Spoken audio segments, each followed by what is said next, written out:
Well, I think we are live, and Alrighty. I hope that the internet connection here works. If not, I might have to jump out, but we will get through as much of this as we can Mhm. um, because I'm pretty sure we're both pretty excited to talk about this book, our April book of This Tender Land by William Kent Krueger. Mhm. Um, a lot to talk about. If for those of you out there in our DoubleBookedCo book club who are part of our Voxer group, I did post the questions that we will be discussing within the Voxer group. So Mhm. you had a little bit of time to look at those.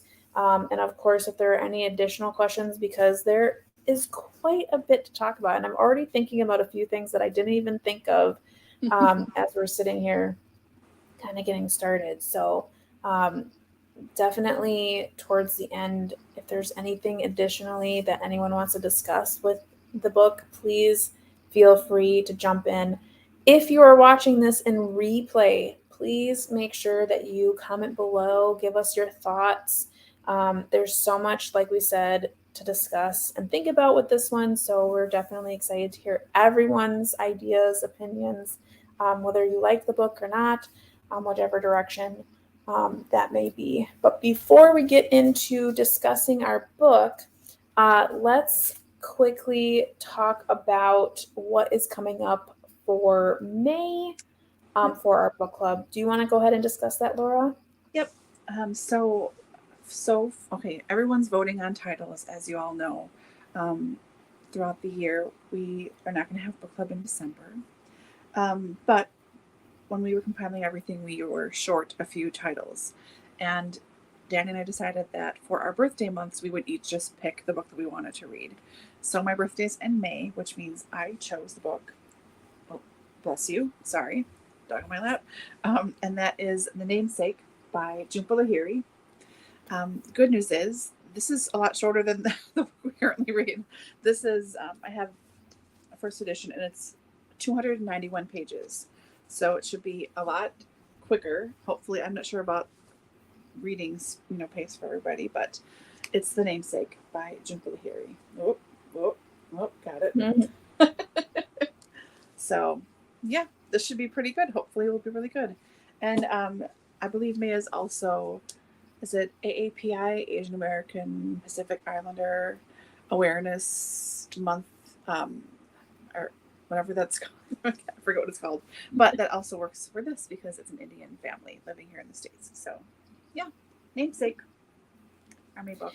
And I do believe, not that anyone should watch the film versus reading the book, but there Mm, is a film there based on is. the book as well. So Mm, that's always fun because once you've read the book, it's always kind of cool to see if the adaptation was on par with the read. So I did mm, notice that when I was looking up the author's name, that it also is a movie.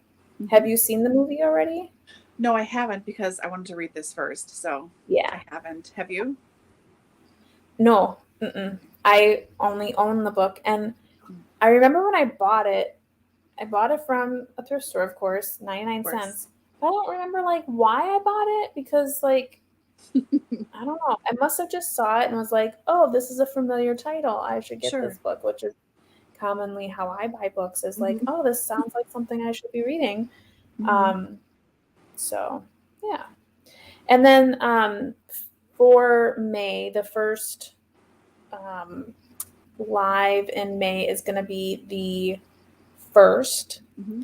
and that will have our productivity sprints.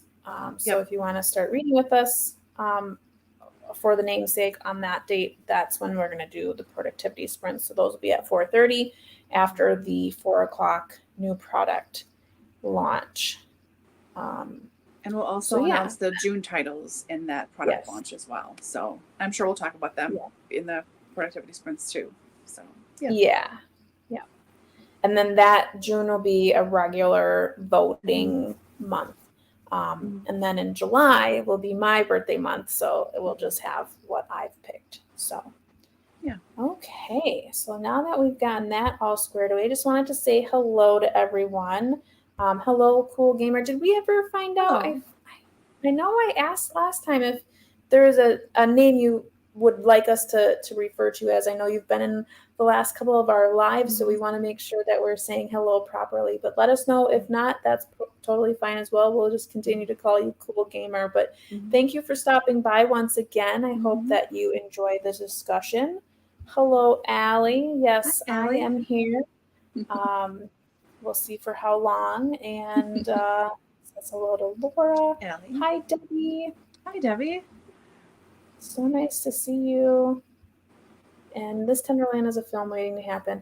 Yes, I think it so could. too. I feel though with the amount of stuff in this, I don't feel like it would be a good film. I feel like it needs to be like a mini series. Oh yeah. Where they can really dive into each piece of this puzzle. It reminds me there was a mini series that was similar to this, and I can't recall. Anywho, I don't feel like a film would do this book justice. I feel like it needs to have more of like a 45-minute, like 6-part series or something like that. Just because of the amount of topics that they cover, and the amount of land that they cover and people that they meet. Because you could have a whole episode about the revival tent. You could have a whole episode about the Hooverville. You could have a whole episode about the school. And it just, I don't feel like you could get all this in a film. Even if it was 3 hours long, I don't think you could. You have to skip over a lot of stuff. Yeah. Hi, Angela. It's nice to see you here too. Yes, miniseries would be better. So yeah, Allie is up again. Was it 2 a.m.? So we better get this show on the road. I know. Poor woman. Okay, so let's go ahead and get started and see if we can get this in an hour. I know there's a lot to discuss, but let's go ahead and jump into our very first question, which is always the same question. And again, for anyone who's watching this in replay later on, please feel free to use the comment section to respond to any of these questions with us. We are always very happy to see everyone's input. So don't feel like you've missed anything if you're watching this in replay. Okay, so again, we always try to do this first so we don't forget it. But what would you say your rating of the book was? 1 out of 5, 5 being amazing. What is your rating of the book, Laura? Probably like 4.5. I mean, which would run up to a 5 on Goodreads, which is sort of surprising. I thought it was a 4 the whole way through, pretty much. And then, spoilers, I guess. I mean, when he gets to his aunt's house, that whole thing changed everything for me. And then I was like, oh, I probably should have seen that coming a little bit more. Some of this, at least. But yeah, that quite a bit more. So yeah, I think 4.5 to 5. How about you? Yeah, so the same. Again, like throughout the whole book, I was like 3.5, 4 star, like, oh, it's good. It's like a quest. It's, kids, this, that, and there's so many different things happening. And it was in that 3.5 to 4 because there was so much happening. I feel like there was like too much. And I was like, how much more are you going to add to this story? Like, why is there so much happening? Like, I feel like there's a few things that could be omitted. However, and then again, spoilers. So obviously, if you're watching this, you should have read the whole book or not care that there's spoilers. Right. But when we are told his real name, like his full name, which is Odysseus, and it like clicks that this is a Odyssey retelling, I was like 5 stars. Like, I love Odyssey retellings, and like everything clicked into place. I was like, oh my God, like, yes, like this was this character, and this was this character, and this was this character, and it just all like came together. Now, granted, there still is a lot of things that I was like, why is this in the book? Why is this in the book? Does it need to be there? But once you get to the very end of the book, I feel like it ramped it up. It's like more like a 4.5 for me, but again, with Goodreads rounding up, it's a 5-star read on Goodreads. So I think just finding out that little piece of the puzzle, and then me being like, oh my gosh, how did you miss that? Like I missed it so bad that like the part that it's in is literally called the Odyssey. And I didn't even like, I don't know about you, but I realized I don't even read chapter titles. I like completely like skip them over. Like just I'm like, breeze past it. yeah, like how did you miss that? Like when it comes up to those parts, I like read the section, I read the piece that says like part 5, but then I don't read the title of the section, and I'm like, I was going back and I looked at it and I was like, oh my gosh, it even says the Odyssey right there. Mm-hmm. And yeah, so once I figured that out and I started to think about all the other characters that they have encountered, I'm like, oh my gosh, this is the Odyssey. Which, if you know me, you know I love the Odyssey and I love James Joyce's Ulysses, and the fact that they parallel the story so well. It just, yeah, like I like now it's like I want to reread this and like pick out which characters are which in the Odyssey. Like I'm just like, oh my god, I'm such a geek. But so that definitely ramped it up.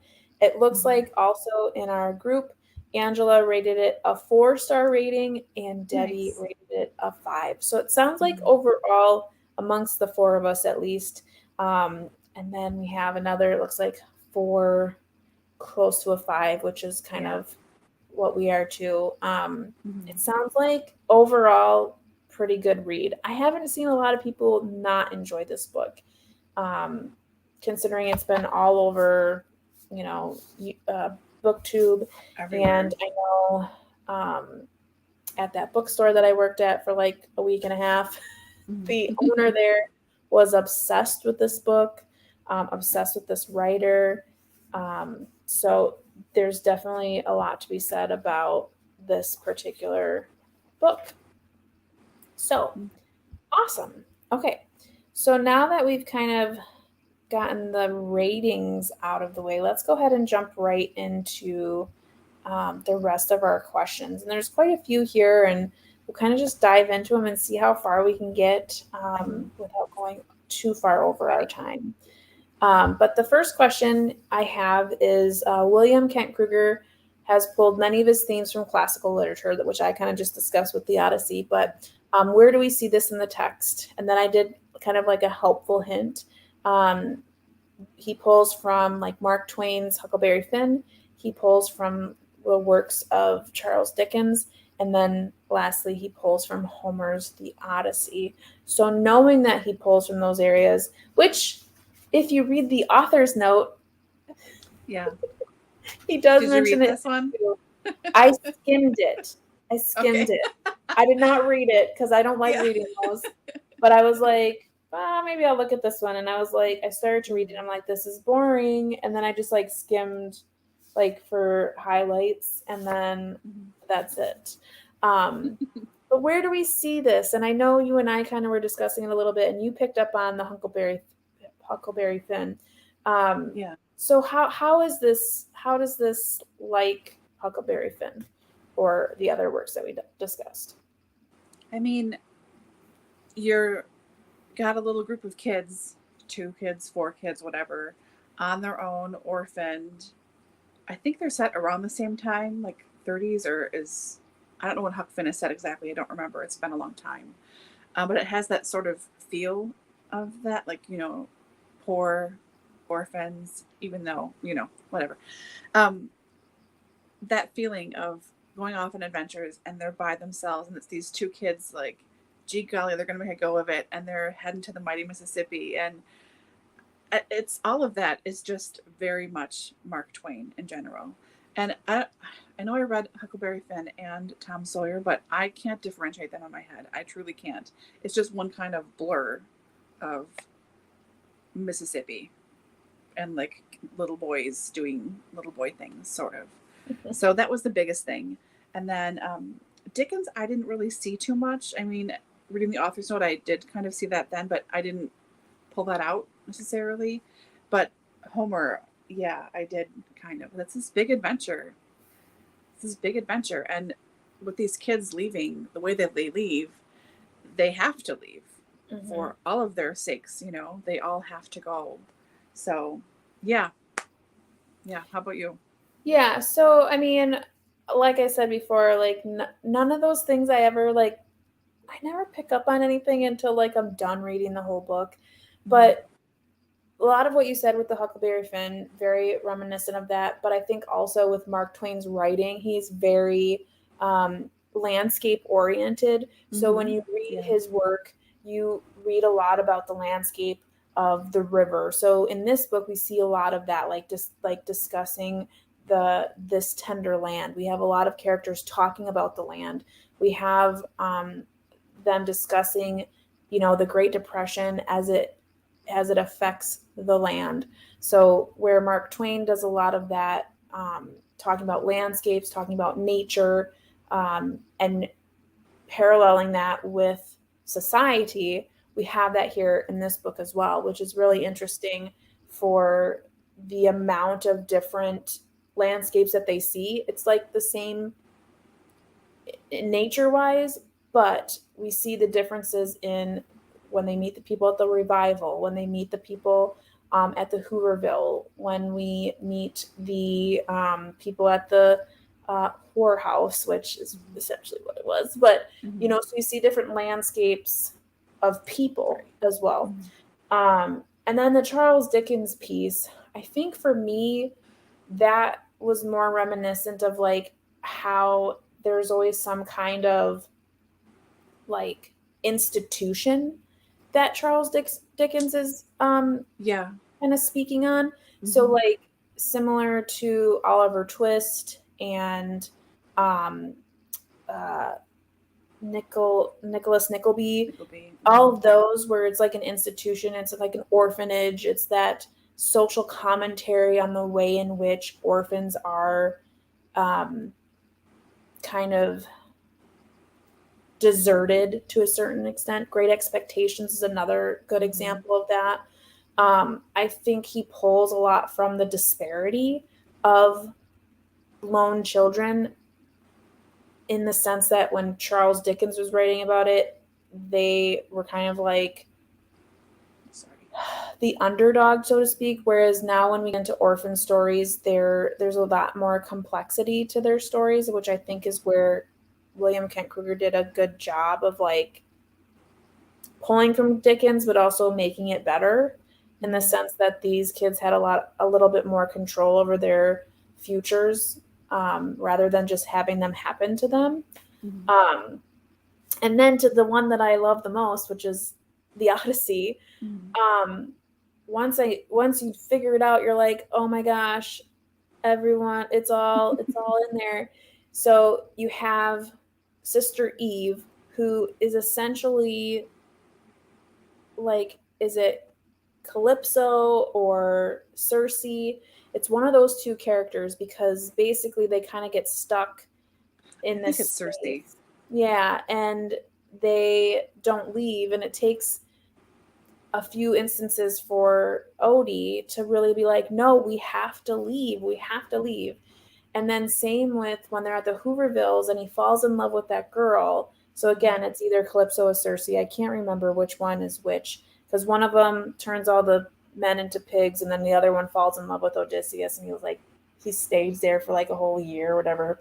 But it's the same thing. Yeah. So Odysseus, or Odie in this story, falls in love with the girl, which I can't remember her name now, and that is Maybeth, like in the Odyssey. Then you have the One-Eyed Jack, which is like Cyclops. Yeah, Polyphemus, I think was his name.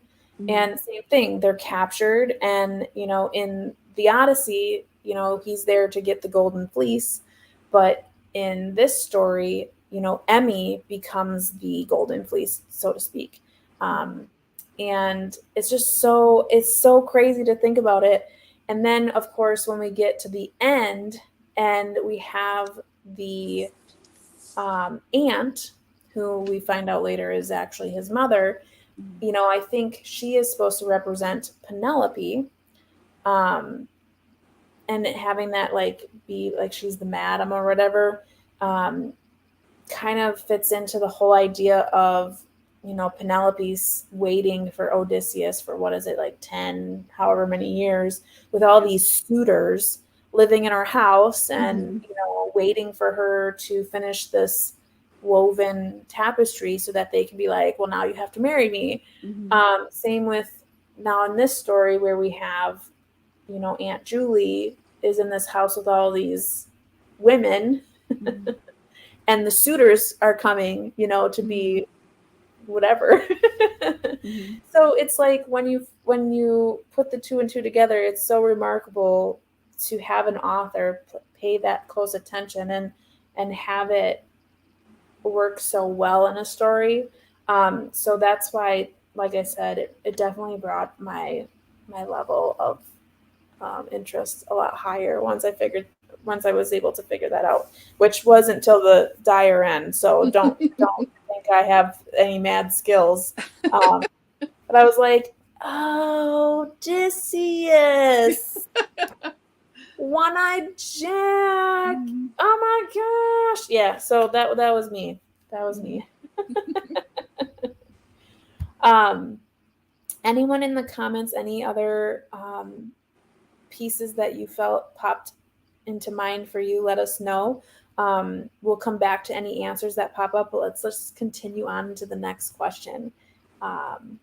So in number 2 here, we say, in the story, we follow Odie, Albert, Emmy, and Mose, or Moses.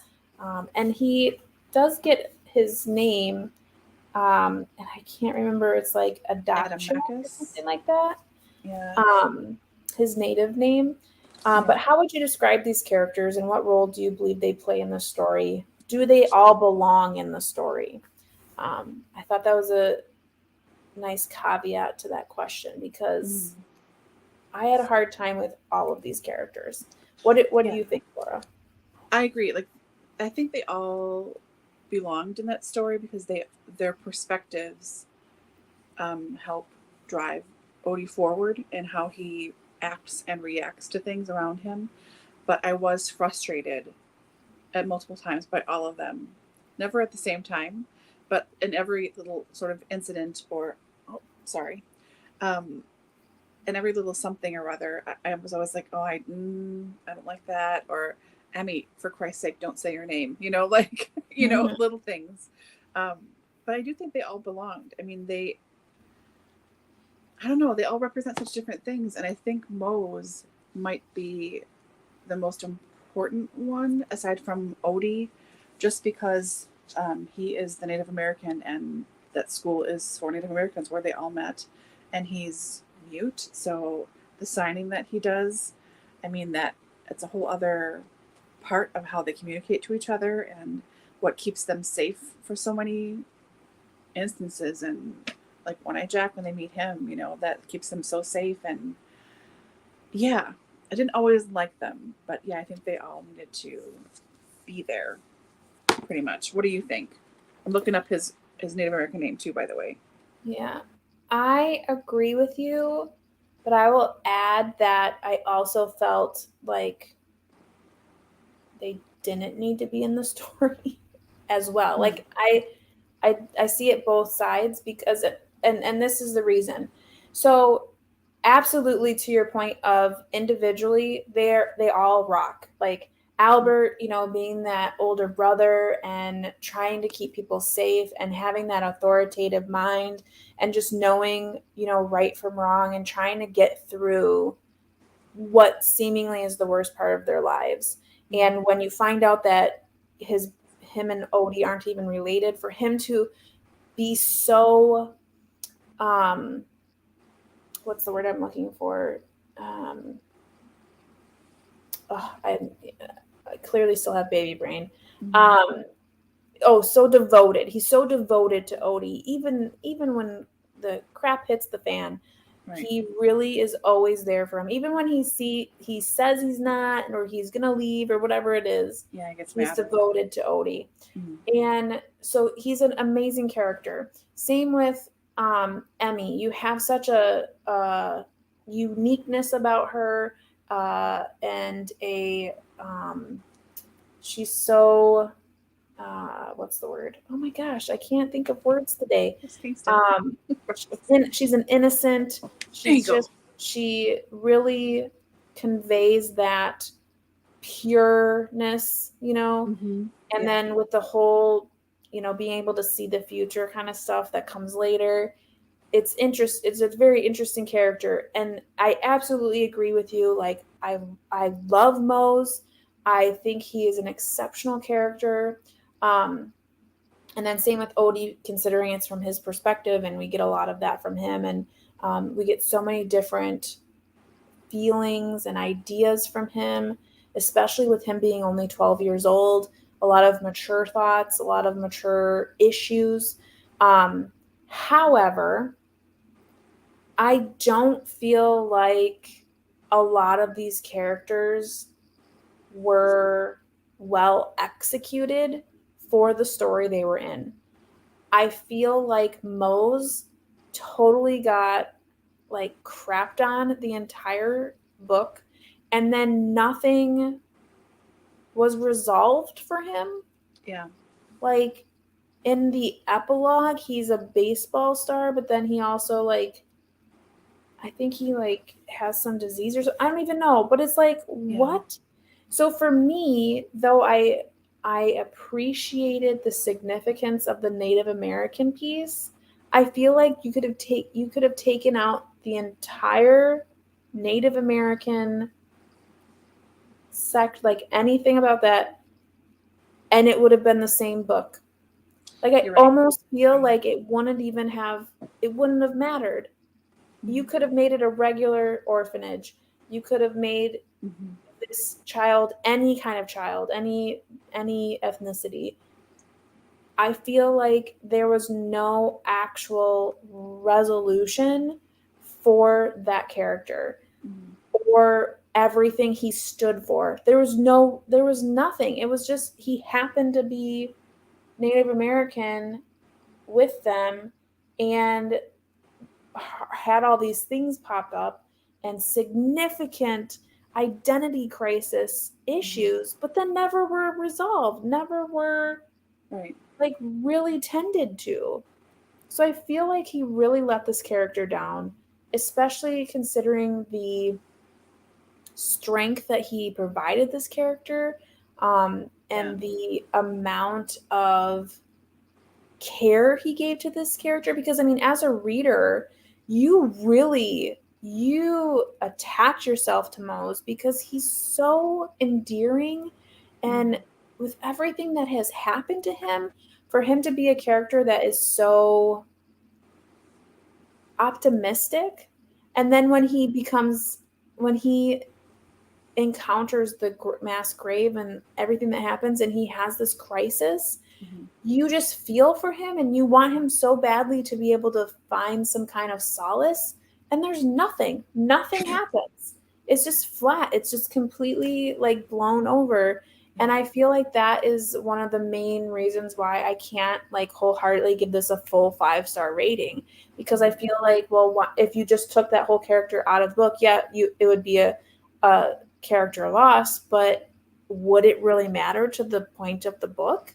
Would it really make any difference? Because you could have all the other stuff happen. I mean, the only thing that might make a difference is how Forrest treats them when he first comes upon them, and you could have someone else. You could have a drunk Hooverville-ish. Right, but because Forrest was Native American as well, that was what the tie sort of. But yeah, you're right. If it was just a regular white guy bum, instead of Forrest, Yeah. I see. I mean, that's really all. That's all.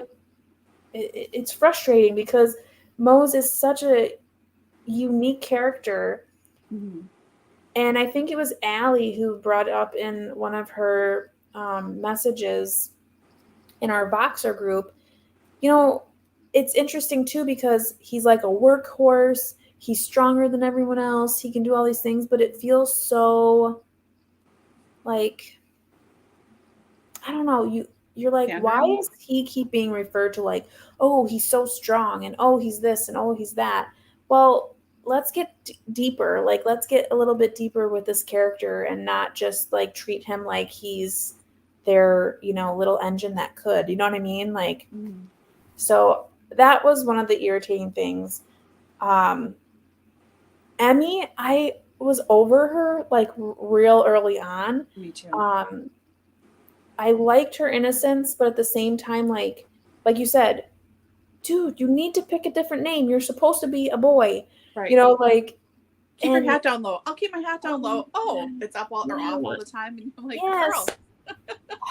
and then the whole like magical realism thing with her and Sister Eve. I was just like, I don't think I like this in this story. Like, this is a coming of age story. It's a story that has religious undertones and overtones. Like, why are we putting this in here? Like, I don't know that you can have both of those in there, but we'll get to that later in a different question.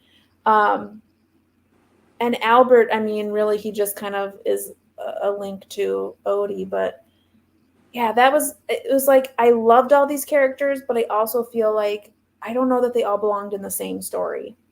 I don't know if that makes sense. Yep. Mm-hmm. And I am not trying to ignore all of your wonderful comments. So let's kind of go through here for a moment here. Thank you for saying that.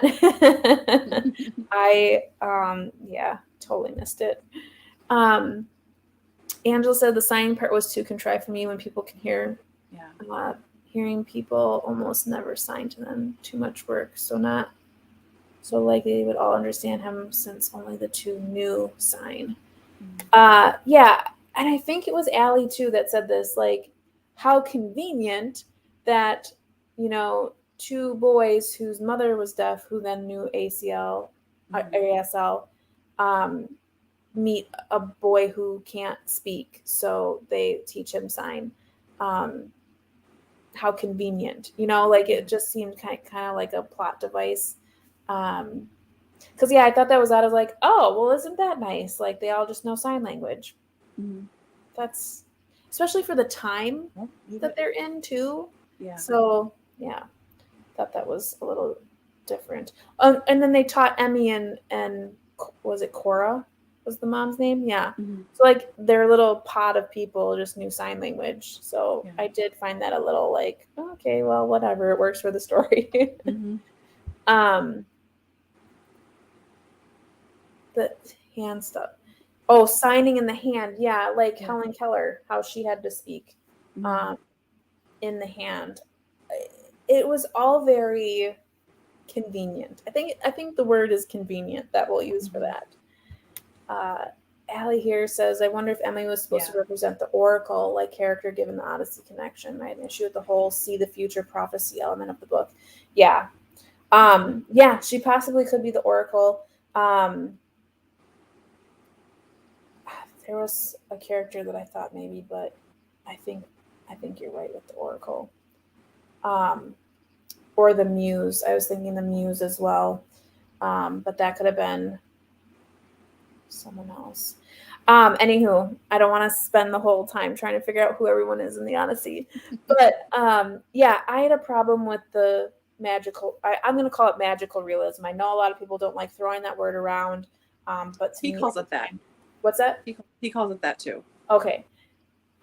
Because that's what, essentially that's what it is. I don't like when there's magical realism and religion in a book. I don't know why. I feel like those two are opposing items. So it bothers me when those things are in there, but we'll get to that later. Let's see. Most story is incomplete. Absolutely. Made such a big deal, and then it was nothing. Perfectly said. Almost feel like he wanted to include a commentary on the treatment of Native American people, but didn't do it justice or make it an integral part of the story. Absolutely. And the thing is it was so demanding in the beginning of the book. Like, you really felt like this was going to be a huge piece, and it just slowly declined the farther you got in. There would be things would happen, but like the farther you got in, the the less it mattered. And then all of a sudden it just disappeared until you got to the epilogue and was like, oh, and then he married a nice woman and then played baseball and then got hit in the head. And you're like, really? And then you even screw him in the end. Like, like, are you serious? Oh, anywho. Sherry has, it is significant that it was an Indian orphanage, and this would matter if it was not an Indian. If not Indian, the white orphanage, you would have the mean spiritedness of the proprietors. I do believe you would. I'm not, I've read a lot of orphan books lately, specifically Canadian-based orphanages, and yes, they would still have terrible proprietors. During this time specifically, a lot of orphanages or asylums for orphans were basically just collecting children and collecting the government money for these children. And there was a lot of bad things happening to kids. So yeah, I think a poorer condition being an Indian orphanage, as those internment situations were not good. I've read a few bits on that as well, but I think you could have done any kind, but good point. Okay. And then I feel like Moses objectified and just there to tell a story about the Native American school shame and the part about the massacre. Yeah, absolutely. He was like a vessel for, this story, and that was it. And I think he was so much more than that and deserved more from the author. But looks like this is the last one here. It's been a while since I read the book, so maybe I'm forgetting something, but I do think he was an important character as I still remember him. Absolutely. Yeah. He definitely was an important character and deserved so much more. I don't think we're saying his character was not important. It's more or less he was not given a proper ending, I guess, is what I'm trying to say there. But anything else you wanted to add to that question, Laura? I do apologize if I'm rambling. This one we kind of just talked a little bit about within the last question, but Native American history plays a role in the story through the school, the landscape, and in Moe's. How do we feel about this presence? Do you feel like it was well executed? I think we can probably say, at least I can, that I don't feel like it was well executed. I feel like the first half of the book, it was, and I think you really thought it was going to go a certain direction, but it just trickled out in the end. What do you think, Laura? Yeah, I think in the beginning it was much better, and as with any kind of book, if there's a Native American element, I always want more of it, regardless of the situation, unless it's about all the murdering of all the Native Americans, which that's a little hard to read. And but otherwise, yeah, I always want more. So that was a little bit of a bummer too, having it kind of fade away, even though it was still there because Mose was there and he has that little crisis and everything. But yeah. I really wish that he would have been the main character. Like, I really feel like I would have rather had him tell the story. Because I liked him. I feel like I liked him more than I liked any other character. Not that the other characters weren't likable. I just feel like I wanted more of Moe's perspective. So. Yeah, I could have used more Moe's too. Yeah. Okay. And like I said too, like saying like it could have been omitted from the book is not saying that I wanted it omitted from the book. No. I definitely wanted more of this history. And if anyone is looking for a really great Native American writer who writes Native American stories, check out Louise Erdrich. She does an amazing job of sharing her culture through fictional characters, and they are phenomenal stories. I would highly recommend, I think it's called The Last Report at Little No Horse, or The Last Report of Miracles at Little Norhurst, something like that. It's a long title, and I can't ever remember it, but that is an excellent story. I highly recommend it. And then she has other books that have recurring characters. Not so much like it's a series, but they're all recurring characters within a generational line. So if you want to read more about Native American stories, and it's in the same area, Minnesota, Midwestern area, definitely check her out. She has amazing, amazing stories. So yes, she has both middle grade and adult books, but I digress. Number 4, there is a strong spiritual or religious undertone throughout the story. How does this affect the story and its reader? Example, like if as a reader, how spiritual you are. Allie brought up a really good point in one of her messages, being an atheist, how you read a story about religion or spirituality as opposed to maybe someone who is, very much a believer. So how does that kind of affect your reading of the story? What are your thoughts there, Laura? I don't really know how to answer this. I mean, I read this question and I was like, I genuinely, I'm not sure. I'm not sure what I think. What do you think? So the way that I approach books that contain spiritualism or religious pieces is this is going to sound really dumb, but I kind of ignore them because I don't like a book to try to tell me how I should feel about faith or religion, because I have my own thoughts, but I don't let it take away from the story. I ignore it in the sense that I read it as fiction, I guess is what I can say about that, regardless of my own spiritualism, my own path, my own faith.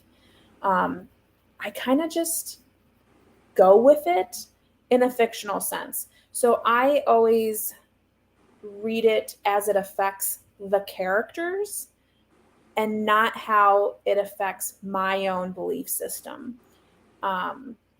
Because to me, I'm reading fiction, so I read that element as fiction, which sounds really weird, but it helps me differentiate the levels of spirituality in different texts. Because some books, you have it where it's really intense. Some books, you have it where it's opposing it or whatever it may be. So that I don't put my own beliefs into the thought process. I just read it as straight fiction as it pertains to the characters within the text. Which sounds really weird now that I'm saying it out loud, but it's how I get through the book. No, I get it. Yeah, I get that. Yeah.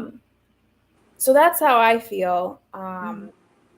I feel like this very much being a coming of age story for Odie, I think is also him kind of finding his own belief system, understanding what God is, and depending on your own belief systems, I think the author tries to help you question, because sometimes it's the idea of God only being good isn't, depending on your belief system, that's not really how it works. And I think the point that the author continuously tries to make is there are bad things that happen and there are good things that happen, and your faith is going to be tested in those moments. And it's how you react and how you feel about those instances and how those relate to your faith is important. And I think it's more of an individual interaction between you and your God or whomever you affiliate yourself with. If that makes any sense. This is always a very touchy subject for me and how I like to discuss it, because I don't like to assume anyone believes the same thing, because we don't. We all have our own belief systems. We all follow our own spirituality, religion, whatever, and we're all entitled to that. We all have our own thing. But I feel like in this story, it's interesting to see a 12-year-old deal with it. I especially like the God is a tornado. Tornado God. Because I feel like, especially in my time of life right now, like I feel like that's very true. But it's not always true, which I think by the time you get to the end of the book, you see that a little bit more developed, is that it's true, but it's also not, I guess, because there is good as well. Oh, yes, this is referring to Louis Erdrich. I have The Roundhouse. I have not yet read it, so that makes me think I need to read that soon. Yes, The Last Report of Miracles at Little No Horse. Thank you. It is so good. That's another one that talks a lot about religion, actually, now that I'm thinking of it. But anywho, let's pop off that question there and move on to our next question, which is number 5, which we kind of discussed a little bit, or mentioned at least, the magical realism piece. So we have in Sister Eve and Emmy this being able to see the past and being able to see the future. Why is this part of the story? And can you have both magic and religion in the same story? What do we think about that? Yeah, I totally think so, because in all religions I know of, there are moments of magic or miracles. So for me, it's 6 of one, half a dozen the other. It's again, leaving out everyone's personal belief system, whatever that is, if you believe in something or if you don't. But for religions that, like I said, that I know of, there's always something that is unexplainable and not logically possible. And that is accepted without question by a lot of people who believe in that religion. So magical realism for me is just like any other thing or any other, let's say, job that someone would have. I don't know anything about astrophysics, but I like reading about it. And if the author tells me a definition of something and that this affects this one thing, I go, okay, because I don't know, sure, fine, that's fine. So I think that they can exist, and I think that they do exist anyways. But I am also a big fan of magical realism in general. So yeah, I do think they can exist, because I think that it does, but that's my own personal thing. What do you think? So I agree with you in the sense, like, of the miracle piece, because you do have that. You have, miracles happen all the time in the Bible. Certain people are given miracles. I have a hard time with this because I feel like it's like, why is it in this story? Going back to what I said earlier in our discussion, there's so much going on.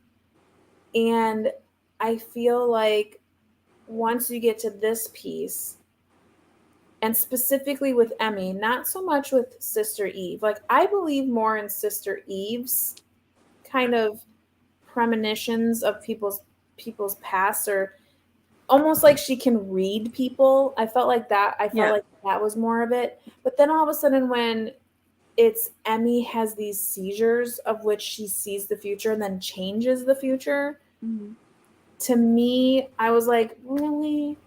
I mean, can we just have like something more regular in this book? And why are we like putting so many elements? So we have it's like a quest. It's these 4 kids that are out on their own. Then they see a revival, then a Hooverville, then a makeshift thing, like whatever that was, where they're like at a soup kitchen thing. And then the whorehouse. It's just like, how many things are we going to have in here? And then with Emmy too, I'm just like, oh my goodness. And then when the Black Witch, like, oh, she figured it out and she was like going to use her, I was just like, what is happening? Why is there so many things in this book?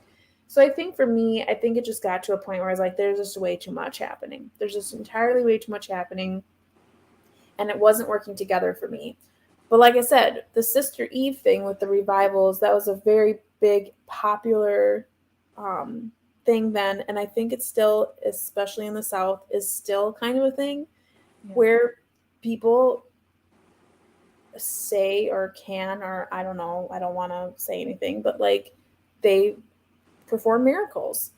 And so I see that as part of the book. But like once they did the Emmy thing, I was like, okay, I'm over this. We need to move on from this weird, whatever direction you're going with this book. But you're not going out. I just feel like it was just too many. There's too many things happening. So by that point, I was over it, over it. But yeah, let's look here. Let's see. Kept thinking Sister Eve was going to be a fake. Was not crazy for that whole thing. You know, I kind of had that too, but I feel like what made me believe she wasn't a fake was when she kept telling Odie that she does not. What was it? Like, she couldn't perform the miracle. The person had to believe, have faith in order for the miracle to work. And that's when I believed her, because it's true. Like, she wasn't claiming anything. Right. She was kind of like a conduit. She was there to heal people's misperceptions maybe, and allow them to truly feel or to see for themselves, as opposed to like, I can heal you. But man, when Odie throws that thing in the water and then later you find out it's the anti-venom or whatever, I was like, or antidote or whatever, I was like, oh, you child are so like, I know. you keep assuming so many things. Angela also loves magical realism. See, for me, it's like, I either want it all or nothing. So I don't want like a hint of it. I want it all or nothing. So yeah, I don't know. Can't have just a little sprinkle of magical realism. You have to have all of it. And I think you can totally, it can be added to anything as like a little dust. I'm like, yes, I love it. Yeah. Allie says the magical realism piece did not work for her, and she generally loves magical realism. And then the distaste shot up with Odie's final tale and the author's note. Oh, Odie's final tale. With the Black Witch and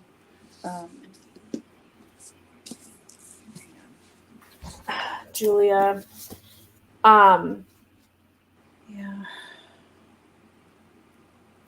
anywho, I agree. Yeah. I agree with you. You're good. Hi. You're not going outside. Boy, since it's been nice out, he has been on me like every hour to go outside. Yeah. Dude. Put him in his kennel. Just put him in his kennel, put the door shut. He will just bark nonstop. That's what he does. I would let him. I would just be like, go away. I'm trying to ignore him, but he just keeps like moving in front of me closer and closer. Like, do you see me? I want to go outside. He's annoying. That's why you have him right now. Allie, I know it does sound like I'm really like harping on this book hard, but over like with all of the things that I'm like don't like about it, I do still feel like it has value and it deserves that higher rating. So I'm not talking myself into a lower rating on this one, although I have done that with almost every book we've read. But overall, I do feel like this is a solid read. I have to harp on these books, but I do believe it deserves a high rating. So I will not change my rating on the book. I promise. Because it's happened like every book since we've started the book club. Air high five, nice. It is so nice to hear. Mm-hmm. It's so nice here in Wisconsin right now. It is.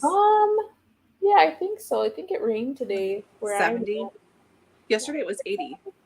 Was it? Mm-hmm. I don't know. I'm in the hospital all day, so I don't really see the outside. Right. So, okay. So let's jump into. I think we only have a few last questions here. Oh yeah. So death. Death plays a big role within this story. Many people have died or die. Some are killed. How does this affect the story or the characters? What are your thoughts on that, Laura? I mean, I think how each individual character reacts to certain deaths just is more indicative of how they are as people, as individuals. And also who dies and stays dead and who dies and does not stay dead. That is an interesting twist as well. But again, it's a lot like Homer. So, no one's really dead unless they describe the corpse, as far as I'm concerned. There's always that chance that they can come back. And when the one-eyed pig man, whatever, Jim, is his name Jim? Jack. Yeah. When he died, I was like, yeah, that dude is not dead. Like, yeah, he hit the ground, and yeah, you hit him in the chest, but there's no way that guy is dead, because he was kind enough to them and they helped him enough. And I just didn't think that, for all of his faults, and he did not always treat them well, certainly, and essentially locking Emmy up and pretending that she was his daughter and everything like that was, but I just thought, no, he's not really dead. And when Emmy was saying stuff, especially about him, like, oh, he's not really dead, I was like, wait, doy. Like, I don't know, it just felt sort of obvious to me. But I don't know, it's also a little like the really bad people who deserve to die are not there anymore. Leaving aside, of course, like Moses' mother and like Odie's father or whoever, and then his parents, his aunt and uncle, and all of that. I mean, it just sort of seems like that's why the story is the way that it is because they're all orphans and they had to get there somehow. So boom, dead parents. But I don't know. It's like deaths seemed justified in general. And I think a lot, the kids, sometimes they reacted a little more adult than I would expect them to, being sort of 10 to 14 or so, like that kind of age. But then again, kids pull some really astute stuff out of their butts sometimes, and you're like, all right. So, I mean, not discounting anything, but it was a fairly adult reaction for most things. Mm-hmm. Aside from the panic when they shot the pig guy, and they were like, oh my God, we got to run, like that initial, like, bolting, Mm-hmm. Sorry. But yeah. I don't know. What did you think? No pun intended, but I feel like it was overkill. Yeah. Like, everybody was dying. Like, yeah. So we start with the story of their parents being dead because they're orphans, obviously, and Mo's parents being dead, essentially. And then, like, the little Indian boy getting killed. Then he kills that Demarcus or whatever the guy's name was, Demarcus or whatever his name was, the fucking evil dude. Oh, excuse me. Like, I got crazy. He said the F word. Because he was crazy. He was mental. And so him, and then we have the death from the tornado. Then we have the one-eyed Jack that gets shot. We have so many people are dying, and getting killed, so to speak. And it's like, what? With Albert almost dying. Yeah. And I just feel like it was a constant thing. But then it you have to think about, like, okay, so, like, what does death represent then in the book? And I feel like there's a couple of different ways you can think about death. In some senses, it was liberation. You know, when Odie killed these men, it was liberating them from really harrowing experiences or situations. You know, they got away from the school and the Black Witch. Oh, she died too. So there's another death. And that was liberating because they were out of her, you know, claws, so to speak, because she was never going to let them go. She was going to be after them until she found them and essentially probably kill them herself.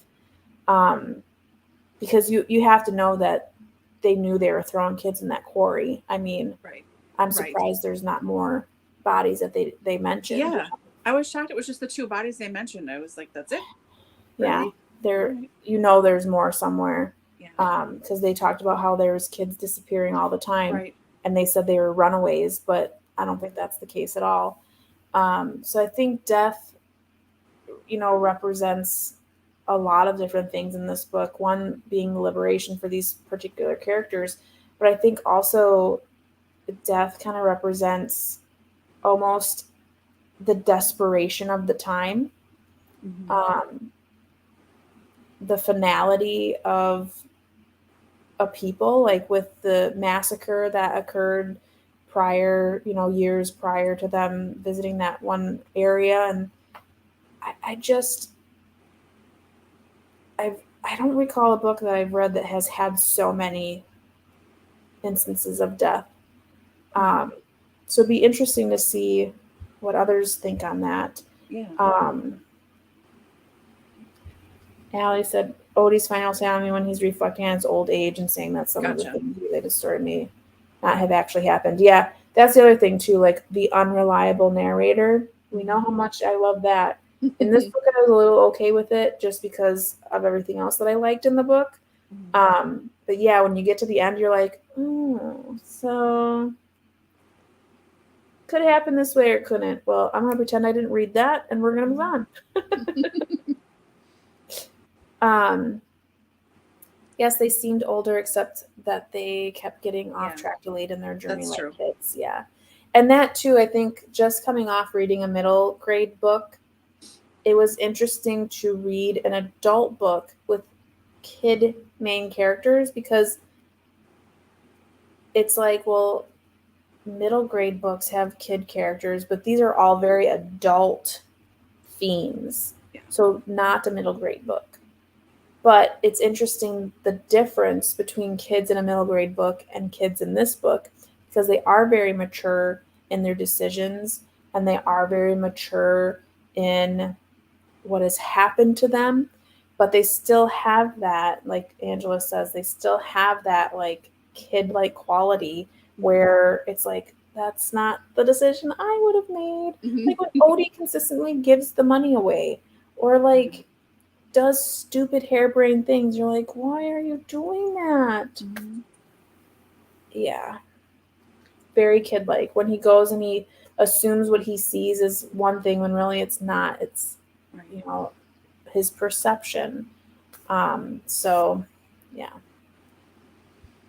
Allie says the story is not mediation on nature of memory, so don't tell me that I can't be confident that what you are telling me is good faith retelling of your childhood adventure. Yes, referring to him, yes, his final story. Very good.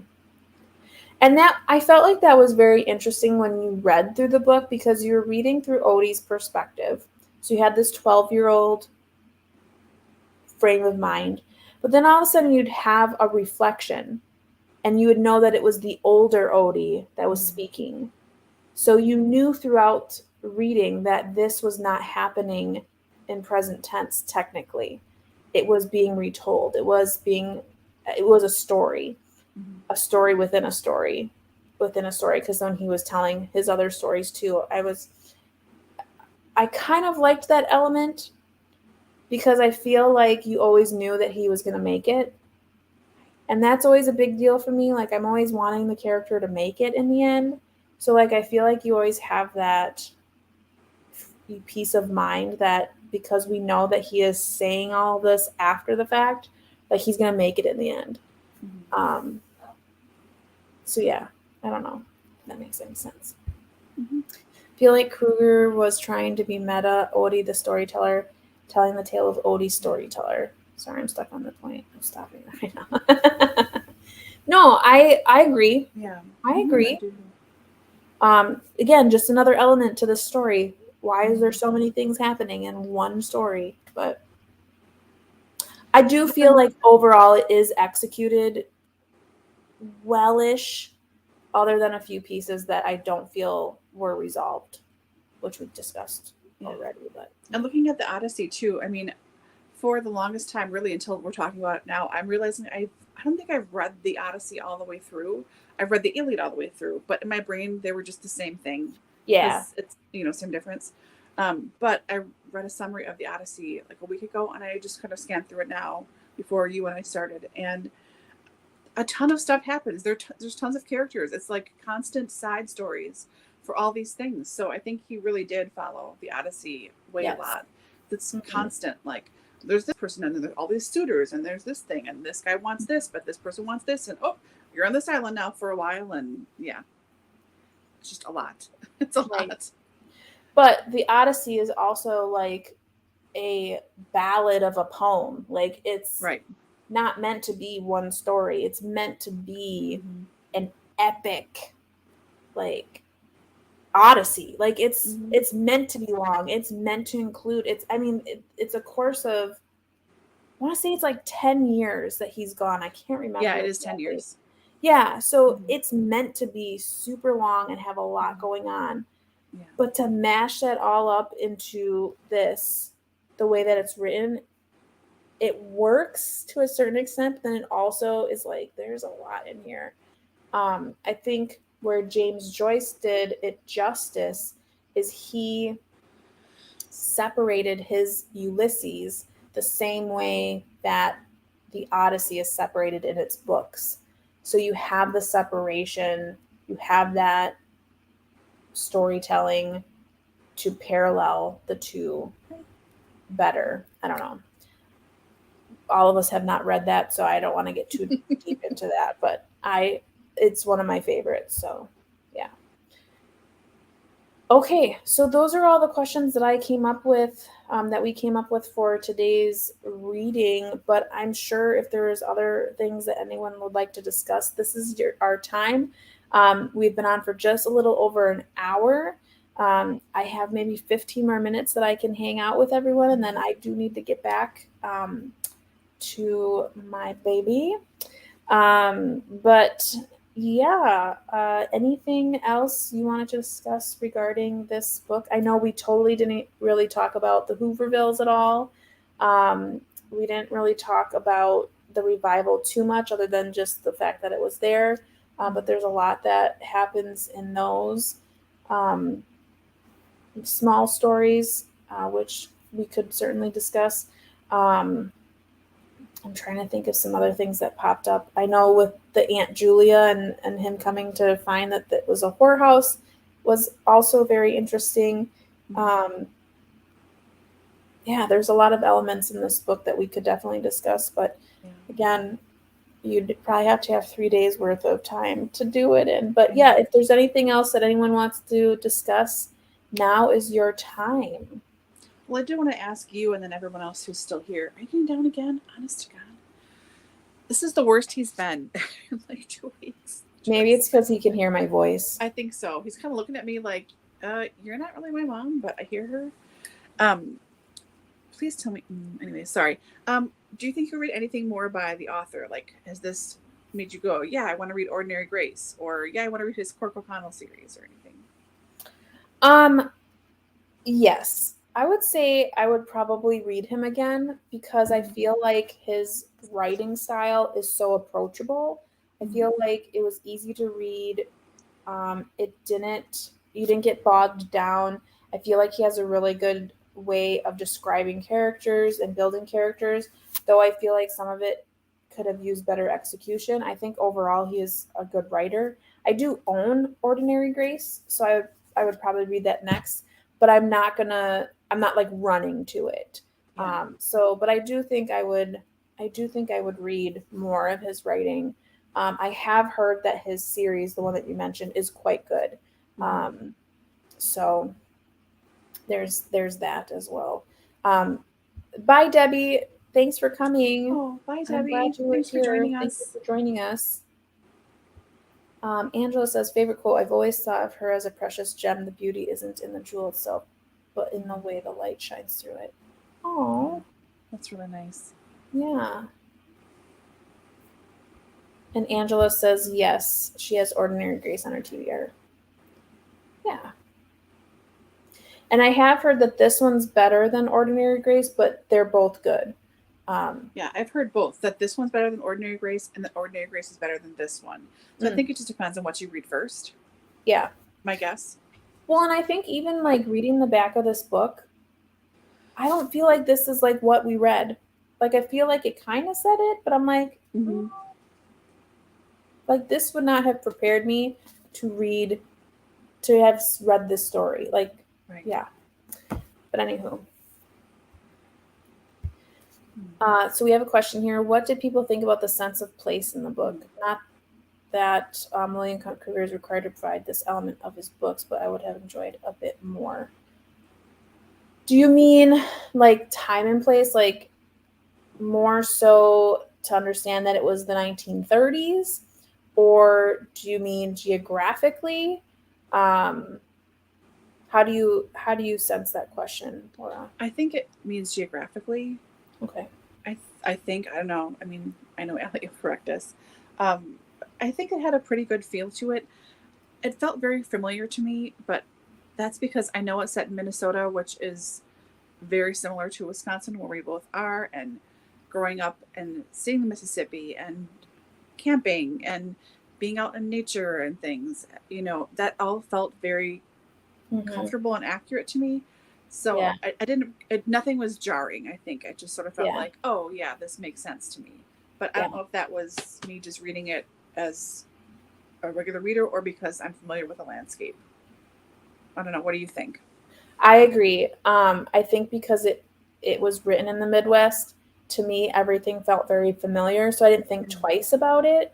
But I could definitely see from Allie's perspective of living on the opposite side of the world, that it would feel so separate.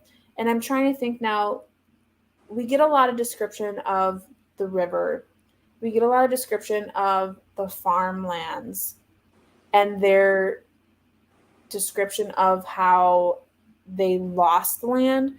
But I would have to agree with Allie to a certain extent. Like if we didn't live where we lived, I think it would be a little hard to understand. Yeah. Because it's described, but it's also really not described either. Yeah, I don't think I would have pulled that out if you hadn't asked the question, quite honestly. Yeah. It just felt like, yeah, of course, this all makes sense. And just not even from living here and everything, but from reading books set here, like Little House in the Woods, like that's set in Wisconsin, you know, like reading everything growing up, and even still, it all just fits in together. So my brain can fill in a lot of information that maybe if you hadn't read similar things or spent time in this area of the world, it wouldn't make sense. But yeah, I totally I guess I never really thought of that because I mean it's true.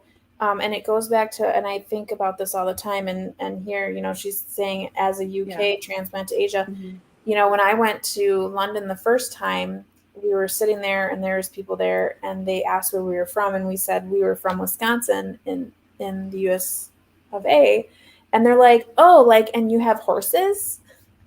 And I'm like, what? Yeah, like Wyoming? And I'm like, what?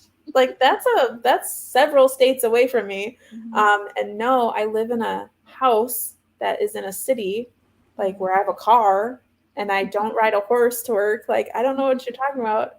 So to Allie's point, I think it's a little true. Like, I think he does a good job if you are already familiar with the area. But I could see how there is a lack of better landscape description. I think he does a good job with the river. I think he goes a little too much with the river piece. But I think everything else, you kind of have to fill in the pieces. Yeah. Yeah, I don't know. I mean, I grew up on a lake and paddling myself around and canoeing myself around and finding little inlets and going ashore, deserted beaches and stuff. Like that was my childhood, a lot of that. Mm-hmm. So that again just felt like familiar and comfortable. But I can see that that's in retrospect that's not everyone's lived experience. Like that seems so obvious, but I was just like, yep.